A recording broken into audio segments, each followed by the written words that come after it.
So as you can see, I have been using the Bissell Cleanview. I've actually emptied the canister a couple of times, and I gotta tell you, it's really easy to do that, which isn't always the case with most vacuums. So before we jump in and I show you what it's like to actually vacuum with this, I just wanna walk around, show you what the accessories are, let you know what my thoughts have been. And there's a really interesting other vacuum that we're gonna compare this to in a second, which is very, very similar to this, and I think that you're gonna wanna see it. So let's start with walking around the body of this vacuum. So we've got a 25-foot cord, and along the back there is a cord wrap, so you'll keep your closet nice and tidy. Over on the side, it's a standard foot depressor for your swivel up and down. Now, this one does not have an adjustable height, so if you've got a combination of hardwood floors and super high pile carpet, this might not be the vacuum for you. You might want to look at the Eureka Power Speed.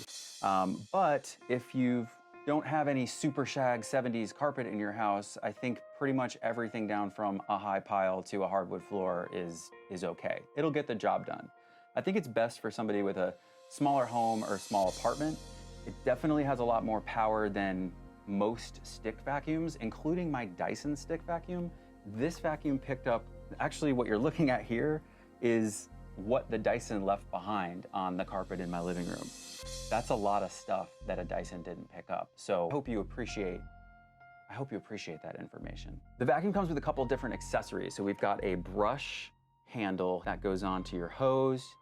Nice dusting action comes out of here. Really like this. And a crevice tool for all of your crevices, like your couch cushions, and your extension hose. So it doesn't seem like this hose is that long, but this handle actually pops right off so that you have a lot more reach with your vac. There's a lot of reach. All of your accessories will pop right onto the end of here too. So if you've got some really high up crevices, make sure to use that. But what I used this for was to get my ceiling fans and the top of windowsills and blinds and things like that. It was really great to use this brush and really get in there and suck it all. The canister pops right off, so you can take this to the trash. You don't have to bring the whole thing there, and easily pops back in. The filter is replaceable. All in all, it's a great entry-level vacuum. It's not too fancy, but it definitely gets the job done. And I just cannot believe how much my Dyson stick vacuum left behind. It's crazy.